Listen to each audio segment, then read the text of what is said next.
समृद्धी महामार्गावर मुंबईकडून नागपूरच्या दिशेने अमोनियम नायट्रेट वायू घेऊन जाणाऱ्या एका टँकरमधून अचानक गळती झाल्याची थरारक घटना आज 7 एप्रिल रोजी घडली।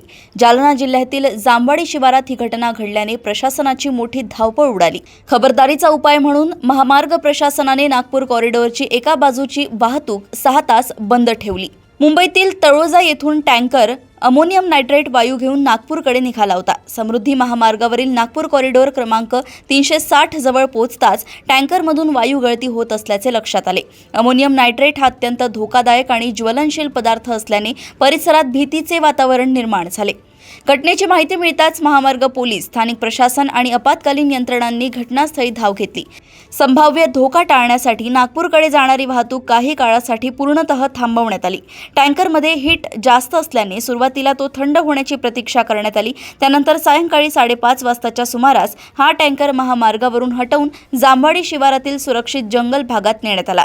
अग्निशमन दल आणि पोलीस पथकाने परिस्थिती नियंत्रणात आणण्यासाठी शर्थीचे प्रयत्न केले। सुदैवाने या घटनेत कोणतीही जीवितहानी झालेली नाही। घटनेचे गांभीर्य लक्षात घेऊन जालना जिल्हाधिकारी अनिशा मित्तल, समृद्धी महामार्गाचे अधीक्षक अभियंता हिमांशु पाटील, अपर पोलीस अधीक्षक आयुष नोमाणी, महामार्ग पोलीस अधीक्षक रुपाली दरेकर आणि यशवंत सोळंके यांनी प्रत्यक्ष घटनास्थळी भेट देऊन परिस्थितीची पाहणी केली।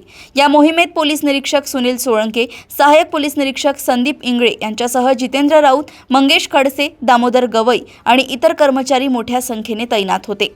टँकरमधील वायू गळती नेमकी तांत्रिक बिघाडामुळे झाली की अन्य काही कारणामुळे याचा तपास सध्या महामार्ग पोलीस आणि संबंधित विभाग करतायत। सद्यस्थितीत परिस्थिती नियंत्रणात असून प्रवाशांच्या सुरक्षिततेसाठी आवश्यक त्या सर्व उपाययोजना केल्या जात आहेत। सिंदखेड राजा येथून गजानन मेहत्रे यांची रिपोर्ट।